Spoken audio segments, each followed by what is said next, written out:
Pensemos en un asesinato. ¿Qué arma se nos viene a la mente? ¿Una pistola o un cuchillo? Bueno, ¿y si les digo que el arma en este caso fue sacada literalmente de un museo de historia? Y no es una novela de fantasía. Esto pasó de verdad hace muy poco. Así que hoy vamos a meternos de lleno en esta historia. Es de verdad escalofriante. Nos vamos hasta un pueblito tranquilo en Australia para intentar responder la pregunta del millón. ¿Cómo es que un arma del siglo XV termina siendo la protagonista de un asesinato en pleno siglo XXI? Ok, nuestro escenario es Warwick, un pueblito en Queensland, Australia. Y cuando digo pueblito tranquilo, es de verdad el tipo de lugar donde parece que nunca pasa nada. O sea, lo último que uno esperaría encontrar ahí es la escena de un crimen. Y mucho menos, uno tan extraño y brutal. La fecha clave aquí es el 16 de septiembre de 2020. Ese día, esa tranquilidad de Warwick de la que hablábamos, se rompió en 1000 pedazos. Lo que pasó esa noche de verdad desafió toda lógica. Fue como una explosión de violencia que no tenía nada, pero nada que ver con el lugar. Y bueno, como en toda tragedia, en el centro de esta historia tenemos a dos personas. Dos hombres cuyas vidas se cruzaron de la manera más terrible que se puede imaginar. Vamos a ver quiénes son la víctima y su asesino. Aquí los tenemos. Por un lado, la víctima, Mark Ireland, un hombre de 54 años. Y por el otro, el que le quitó la vida, Dwayne Watts, de 34. Y ojo, no eran extraños, estaban conectados por lazos familiares, lo que hace todo aún más oscuro. La pregunta es obvia, ¿no? ¿Cómo se llega a este punto? A ver, vamos a tratar de reconstruir lo que pasó esa noche, paso a paso, para entender cómo una pelea terminó en un asesinato.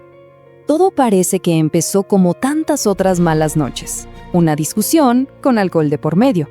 Pero lo que era una pelea de palabras, de un momento a otro escaló a algo mucho peor. Ya dentro de la casa, la situación se puso, terrible. Watts acorrala a Ireland y ahí es cuando ocurre el ataque fatal. Y por si todo esto no fuera suficientemente terrible, hay un detalle que hiela la sangre. Todo esto pasó frente a alguien.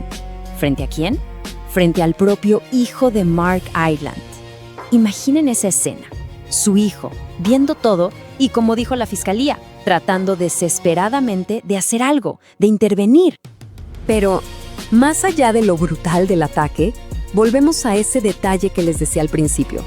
Ese detalle que no cuadra. El arma.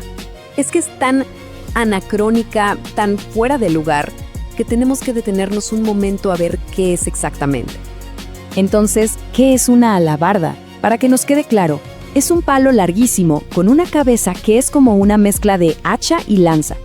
Era súper común en las batallas en Europa, pero en los siglos XIV y XV. O sea, es el arma que te esperas ver en una película de caballeros o en un museo, no en un asesinato en Australia en 2020. Como es de esperar, un crimen así, tan brutal, tan extraño, tenía que llegar a un juicio. Y fue ahí, en la corte, donde se dijeron algunas de las cosas más impactantes de todo este caso. La jueza a cargo, Catherine Meir, fue directa, durísima. Calificó el ataque de salvaje y pintó una imagen aterradora de los últimos momentos de Mark Ireland, acorralado, prácticamente suplicando por su vida. Y en la corte se vio un contraste tremendo.